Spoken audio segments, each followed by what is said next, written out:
mi corazón. Pon a prueba cada pensamiento,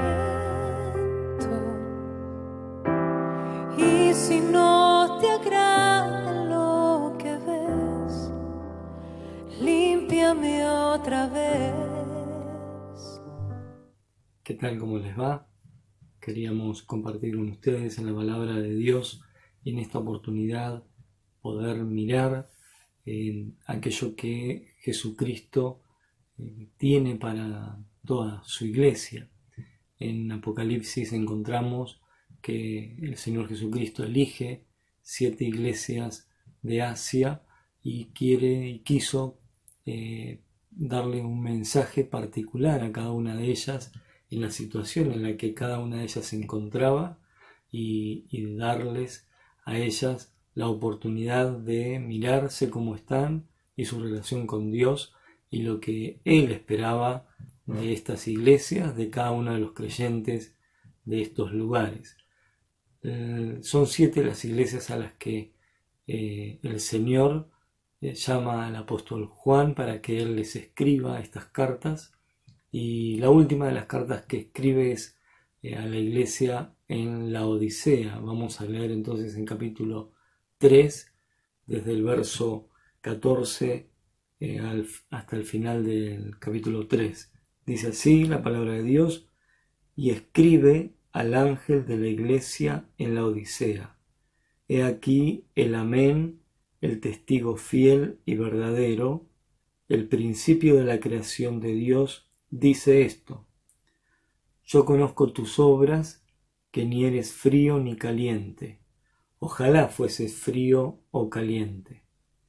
Pero por cuanto eres tibio y no frío ni caliente, te vomitaré de mi boca. Porque tú dices: yo soy rico y me he enriquecido, y de ninguna cosa tengo necesidad, y no sabes que tú eres un desventurado, miserable, pobre, ciego y desnudo.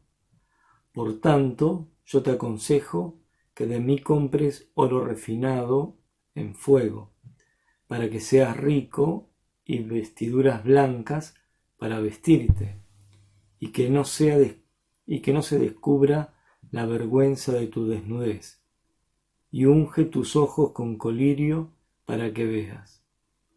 Yo reprendo y castigo a todos los que amo. Sé pues celoso y arrepiéntete.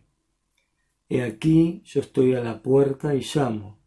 Si alguno oye mi voz y abre la puerta, entraré a él y cenaré con él y él conmigo. Al que venciere le daré que se siente conmigo en mi trono, así como yo he vencido, y me he sentado con mi Padre en su trono. El que tiene oído, oiga lo que el Espíritu dice a las iglesias. Bien, entonces esta es la carta que el apóstol Juan debía escribir y escribió a la iglesia en la Odisea. Así como las otras cartas, lo que hace acá el Señor Jesucristo es indicarle a Juan qué es lo que tiene que transmitir a cada una de las iglesias, y particularmente en esta iglesia, que es la última de las que escribe, se presenta el Señor con algunas características que lo identifican como único, y dice así, dice que el Señor Jesucristo es el Amén, es el testigo fiel y verdadero, el principio de la creación de Dios. Él, el que es así, dice esto y empieza a relatar la carta. Pero él se presenta como el Amén, como lo cierto, como lo verdadero, como lo que se cumple, porque en él, en Jesucristo, se cumple toda promesa de Dios, dice la Escritura, en 1 Corintios, y encontramos que el que está relatando y el que está diciendo todo esto es aquel que realmente es verdadero, es fiel, que todo lo que dice se cumple, que todo lo que él habla es verdad, que todo lo que él dice es aquello que él pudo tomar del cielo y observar de Dios y escuchar y ver en el cielo y transmitir aquí a la tierra. En Jesucristo encontramos el cumplimiento de toda promesa de Dios. En Él encontramos a aquel que necesitamos como el verdadero, como aquel que nos da la seguridad y la certeza de lo que necesita nuestro corazón, que es inestable y que en este mundo encontramos la mentira y la falsedad. Él se presenta entonces como el Amén, el fiel y verdadero, el principio de la creación de Dios. Es decir, no el que fue creado porque Él no es creado porque es Dios, sino aquel que participó en la creación, aquel que participó en todo lo creado porque en Él fueron creadas todas las cosas. Este Jesucristo es el que dice y va a señalar cómo es la situación de esta iglesia. Pone al descubierto cuál es la vida íntima de cada uno de los creyentes y en su conjunto la iglesia, y va a poner entonces en relieve cómo es la situación de esta iglesia.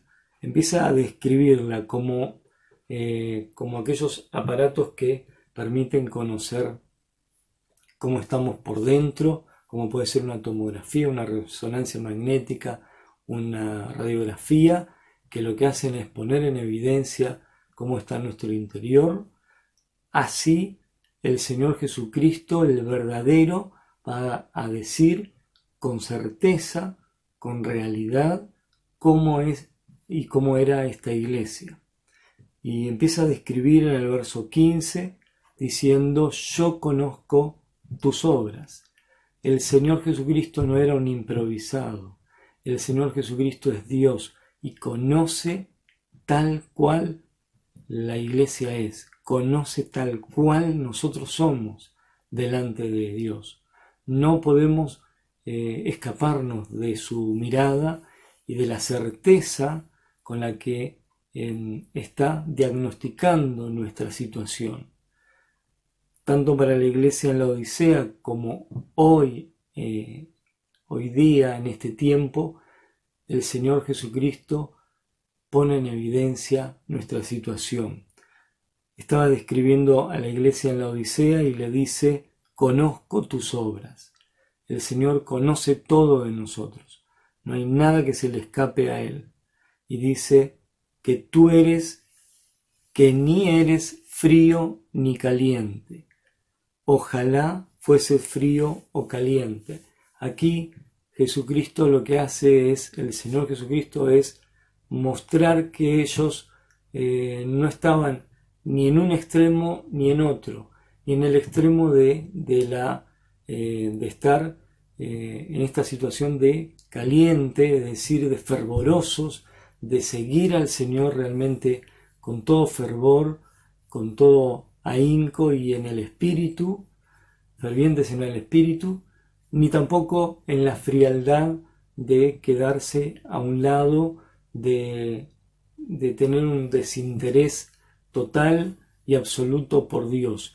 No era ni uno ni el otro, ellos estaban en el medio. Por eso dice: ojalá hubiese sido frío o caliente, pero eres tibio, estás en el medio, en una situación de indefinición, en una situación de no juzgarte en este caso por el estar siguiendo a Dios, el estar buscándole a Él, el estar interesado en lo que el Señor Jesucristo es.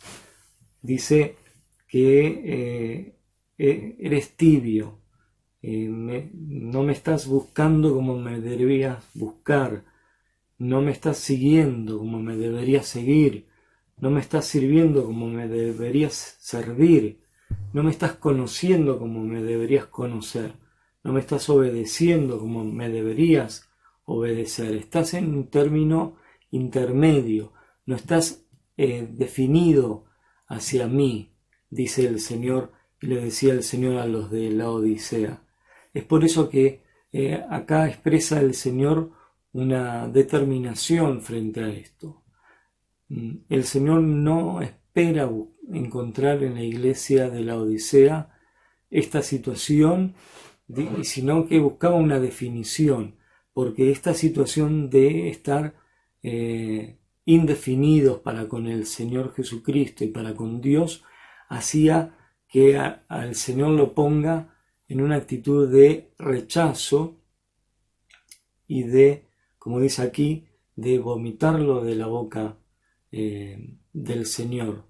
Era como tener agua tibia en la boca, no era definida, no estaba relacionada realmente acorde a los planes y propósitos de Dios. Esta iglesia no estaba volcada totalmente y ferviente a Dios. Es por eso que encuentra este rechazo de parte del Señor, pero no la deja allí el Señor en esa situación y en esa descripción de esa tibieza en la que se encontraban, sino que va en busca de ayuda, en busca de mostrarles cuál es la situación en la que está y qué es lo que deben hacer en esta situación. Y es que ellos estaban en esta indefinición, ellos debían encontrar en el Señor realmente al Señor y seguir al Señor. No podían claudicar entre los pensamientos, no podían estar indefinidos, no podían dejar o estar en la situación de servir a dos señores, porque no se puede servir a dos señores. No se puede seguir al Señor y seguir a este mundo o a nuestros placeres o a nuestros deseos o a nuestras vanidades o a nuestra autosuficiencia. El Señor también hace una descripción de lo que ellos decían, porque en el verso 17 dice: porque tú dices, el Señor les dice a ellos, tú dices, yo soy rico y me he enriquecido y de ninguna cosa tengo necesidad. Ahí también está mostrando el Señor la situación en la que ellos estaban, en esta indefinición en la que se encontraban y en esta tibieza de corazón en la que estaban viviendo. Les muestra que ellos hablaban y decían de sí mismos: nosotros somos ricos, no necesitamos de nada, nos hemos enriquecido, no tenemos necesidad de ninguna cosa, somos autosuficientes, pero no sabes que tú eres un desventurado, miserable, pobre, ciego y desnudo. El Señor nos muestra cómo estamos. El Señor busca que nosotros nos definamos e inclinemos nuestro corazón hacia Él. Es porque el Señor busca que seamos fervientes en espíritu. Como dice ahí en Romanos capítulo 12, que seamos fervientes en espíritu sirviendo al Señor. Que estemos definidos a seguirle a Él como debemos seguirle. Que dejemos de lado esta autosuficiencia y esta consideración como que hemos llegado a una estatura y nos hemos estancado allí. Debemos continuar, debemos seguir. La meta hay que alcanzarla. El apóstol Pablo decía: prosigo a la meta. Él no se había frenado, no se había quedado, no se había estancado con lo que él había alcanzado, sino que él sabía que aún había más y más por conocer y seguir al Señor. Esta es la meta que nosotros también debemos tener y que la iglesia de la Odisea debía también mirar. Ellos habían puesto su mirada en sí mismos y no en el Señor. Ellos habían puesto su atención en su autosuficiencia, en los logros que ellos habían alcanzado, pero no habían sido con el Señor. Es por eso que el Señor les tiene que aconsejar, y les va a aconsejar en el verso 18, por tanto, porque tu situación es esta, porque no estás definido, porque no me estás siguiendo como me tenés que seguir, porque tu mirada está puesta y centrada solamente en ti, está centrada en ustedes, son una iglesia que no están siendo fervientes, no me están siguiendo como me tienen que seguir. Les decía el Señor, yo les aconsejo, les doy mi consejo y quiero ayudarlos, quiero sacarlos de esa situación, que no estén en esa tibieza, sino que se vuelvan a mí. Por tanto, yo te aconsejo que de mí compres oro refinado en fuego, para que seas rico, y vestiduras blancas para vestirte, y que no se descubra la vergüenza de tu desnudez, y unge tus ojos con colirio para que veas. Lo que hace el Señor en su amor es mostrarles el camino que debían seguir.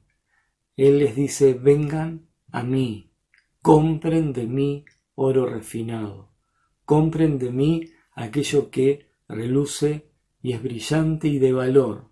Lo van a poder conseguir solo en mí. Ustedes dicen que son ricos, pero ustedes son pobres. Acá hay una diferencia entre la opinión de cada uno de nosotros con la opinión que el Señor da. Y son totalmente opuestas. Ellos decían, somos ricos, pero la mirada del Señor y la realidad verdadera de lo que el Señor conoce, sabe, es esta. Ustedes son pobres, no son ricos. Necesitan enriquecerse con el oro que hay en mí. Vengan a buscar de mí lo que están necesitando. Todo recurso lo encontramos en el Señor Jesucristo. No hay nada que esté librado a lo que nosotros podamos alcanzar o lograr. No hay nada, repito, no hay nada, y la Biblia lo señala así, que todo está en el Señor, todo recurso está en el Señor. Y en quien están escondidos todos los tesoros de la sabiduría y del conocimiento, dicen Colosenses 2:3. En el Señor estamos completos. Nada nos falta en Él. Todo lo obtenemos en su persona y en su palabra encontramos lo que necesita nuestra alma. Estamos necesitando de Él.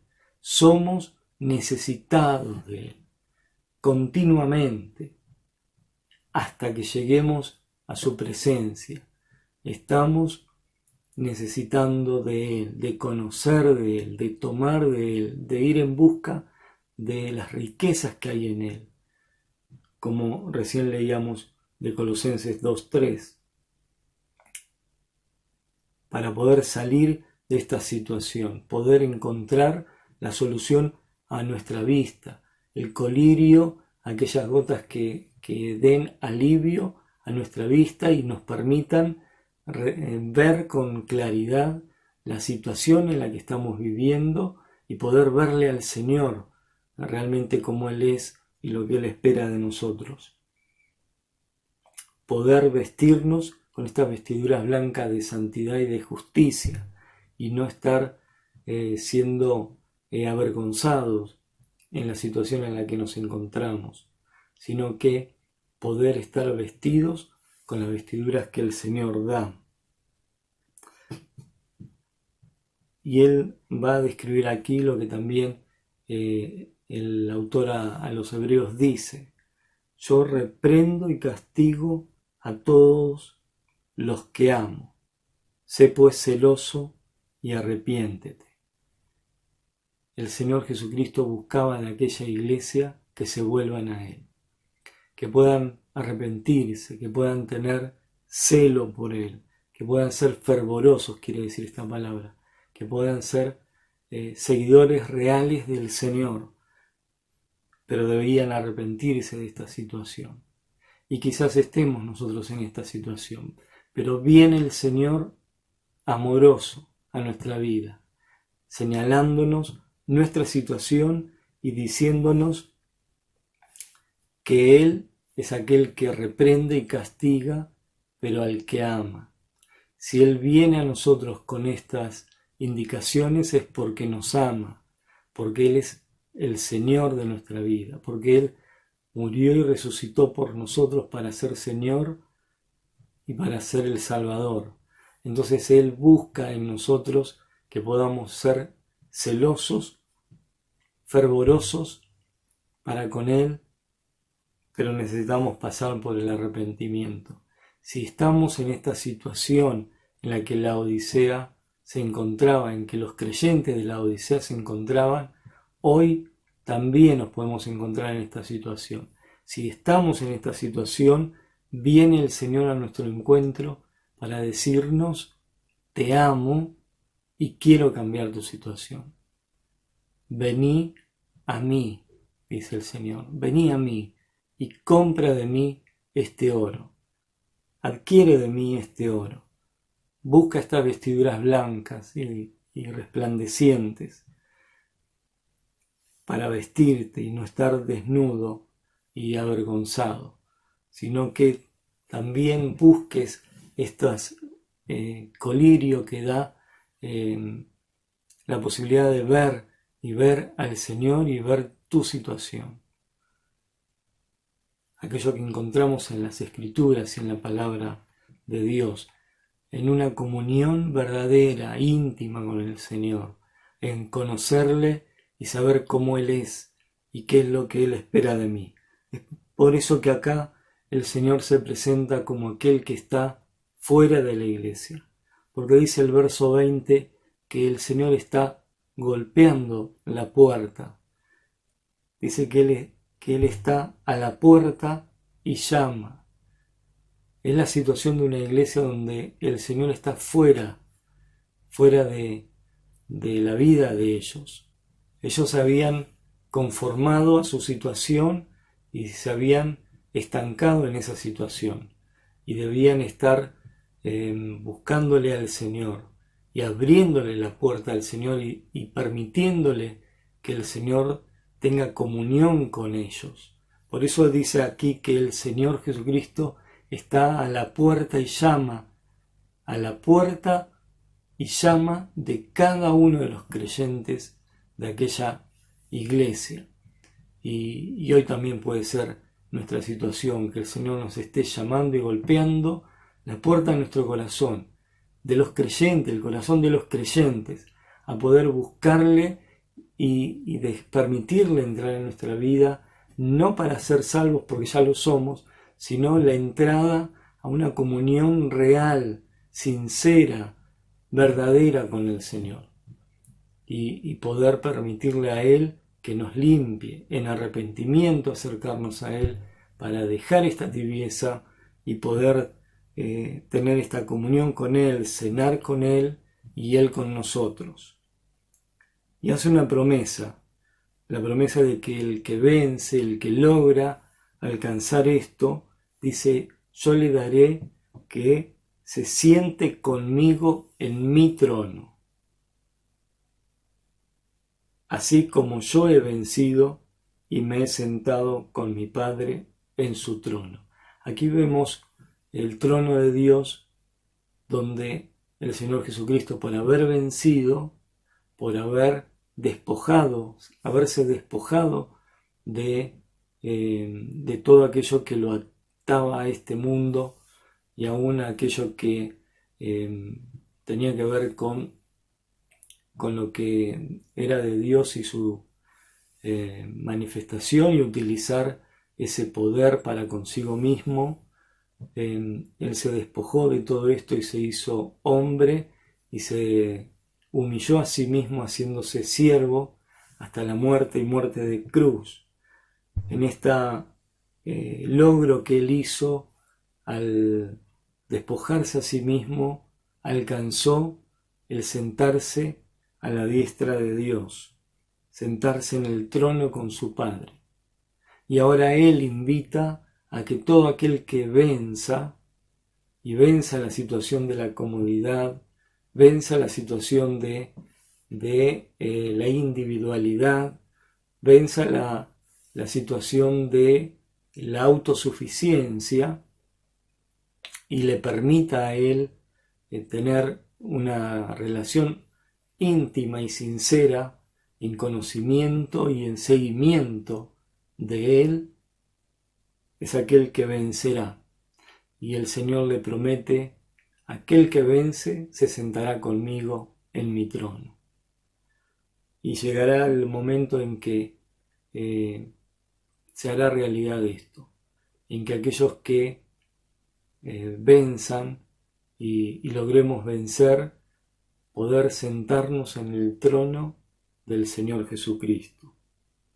Y finaliza diciendo: el que tiene oído, oiga lo que el Espíritu dice a las iglesias. Es la voz del Espíritu hablando a las iglesias. Y el oído atento a su voz.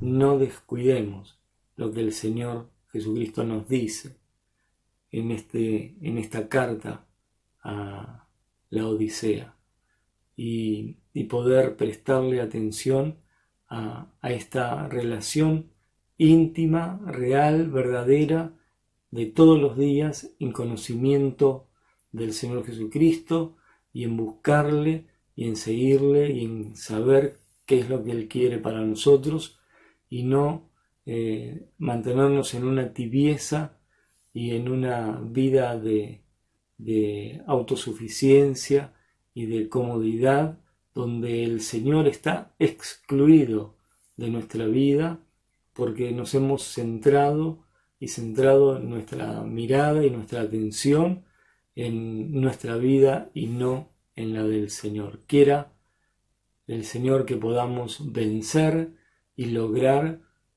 ser vencedores a esto, salir de esta comodidad y buscarle a Él.